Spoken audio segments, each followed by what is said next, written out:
श्री चंदू देशपांडे आणि वाघाडे आणि उपस्थित सर्व विद्यार्थी मित्रांनो आणि जे कॅन्डिडेट सिलेक्ट झालेले आहेत त्यांचं मी अभिनंदन करतो आणि तुमच्या मेहनतीचं तुम्हाला फळ मिळेल असं नक्की वाटत असेल तुम्हाला. आता मी पाहतोय की या पिढीला,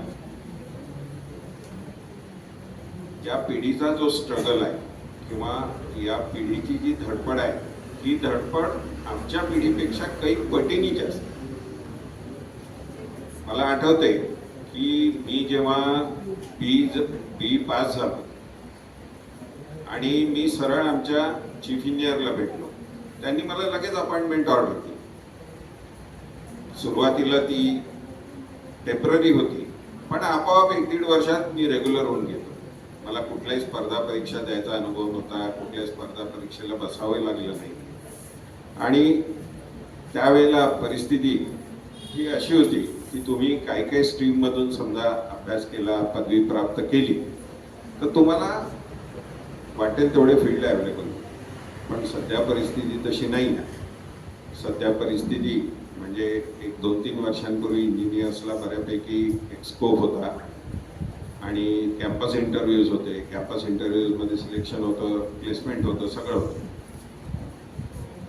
हळूहळू विद्यार्थ्यांचा कल जो आहे हा विद्यार्थ्यांचा कल सरकारी नोकऱ्यांपेक्षा खासगी नोकऱ्यांकडे जास्त.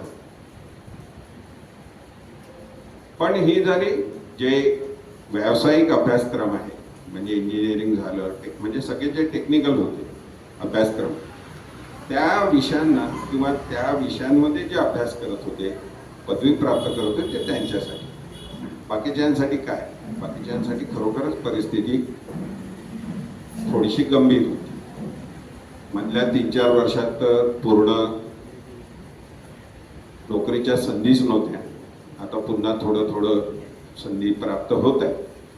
पण याच्यासाठी सुद्धा म्हणजे 10 जागा असतील तर ॲप्लिकेशन्स लाखाच्या वर अशी परिस्थिती आहे. म्हणजे या मुलांना लाखांमध्ये कॉम्पिटिशन करून या मुलांना सिलेक्ट व्हावं लागते. आणि हे सिलेक्शन जे आहे हे याच्यासाठी अतिशय मेहनत, जीवाचं रान केल्यानंतर ही तुम्हाला संधी मिळते. आता या संधीचं तुम्हाला सोनं करायचं आहे. तुम्ही एक स्टेज पार केली आहे, तुम्हाला नोकरी मिळाली आहे. आता पुढे काय?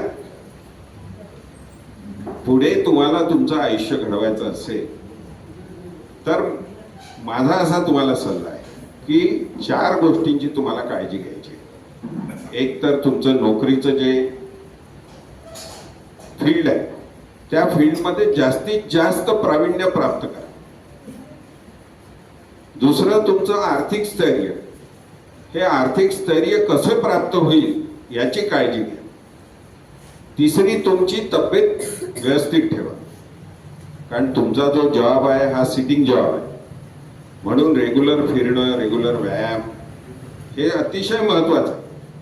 कारण 40 नंतर जे प्रॉब्लेम तुम्हाला फेस करावे लागतात, आम्ही आता या सगळ्या याच्यातून स्टेजमधून गेलो, म्हणून मला तुम्हाला आग्रहाचं सांगणं आहे की नियमित व्यायाम करा, नियमित योग करा आणि आपलं हेल्दी माइंड आणि हेल्दी फिजिक हे मेंटेन करा. आर्थिक स्थैर्य कसं प्राप्त करा? तुमच्या ज्या सध्याच्या गरजा आहेत, तुम्हाला आतापर्यंत पगार सुरू नाही झाला, रेग्युलर पगार सुरू नाही झाला किंवा असेल तरी तो फार कमी असेल. पण माणसाची कमाई जशी वाढते ना तशा तुमचं लिव्हिंग स्टँडर्ड वाढतं. त्याच्यामुळे आज तुम्हाला कदाचित स्टार्टिंगला तुम्हाला 30,000-40,000 रुपये पगार मिळेल, तो तुम्हाला भरपूर वाटेल सध्या. पण जसं ते रेग्युलर सुरू होईल इन्कम तशा तुमच्या ज्या गरजा आहेत त्या गरजा वाढत जातात. मग तुम्हाला 55 इंची TV लागतो, गाडी लागते आहे ना, मग एखादा फ्लॅट घ्यावासा वाटतो आणि मग त्याच्यानंतर कारची हे राहते. तर हे सगळं करा. माणसाने ॲम्बिशियस असायलाच हवं, पण ते करताना एक काळजी ही घ्यायची की जे काही तुम्ही खर्च करता त्याचं टेन्शन तुम्हाला नाही आलं. म्हणजे शक्यतो तुम्ही लोन न उचलता या चैनीच्या गोष्टी समजा तुम्ही घेत असाल तर ते फार चांगलं. गरजा तुम्ही स्वतःच्या गरजा वाढवू नका. याच्या पुढची जी परिस्थिती आहे ती मी तुम्हाला स्पष्ट सांगतो. आज महाराष्ट्र गव्हर्नमेंटचा 45% पैसा जो आहे हा पगार आणि पेन्शन याच्यावर खर्च होतो. म्हणजे जे काही अॅन्युअल इन्कम असते, जसं आपल्या घराचं अॅन्युअल इन्कम असतं तसं सरकारचंही अॅन्युअल इन्कम आहे. पण त्याच्यातला 45% पैसा जो आहे हा पेन्शनवर आणि रेग्युलर सॅलरीजवर हा जातो आणि बाकीचा जो पैसा आहे त्याच्यातला 15% 25% पैसा हा लोनचा इंटरेस्ट फेडायला जातो. राहिलेला जो 25-30% पैसा आहे हा विकास कामावर खर्च होतो. हे अनहेल्दी प्रपोर्शन आहे. तुम्हाला हेल्दी प्रपोर्शन काय आहे की 50%च्या वर विकास कामावर तुम्हाला खर्च करायला पाहिजे, तेव्हा कुठे रोजगार निर्माण होतो. जसं आज तुम्ही 15 लोक सिलेक्ट झाले असतील किंवा यावेळेला 100 लोक सिलेक्ट झाले असतील, पण दुसरे 100 तुमच्या पाठीमागे आहेत.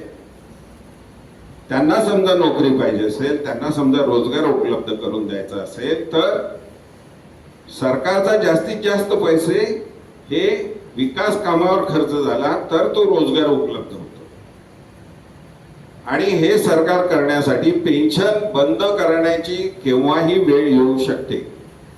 मग तुम्ही तुमच्या म्हातारपणाची जी काळजी आहे ही आत्तापासून समजा सुरू केली तर तुमचं तेव्हाचं आयुष्य आहे हे सोपं होतं. आणि म्हणून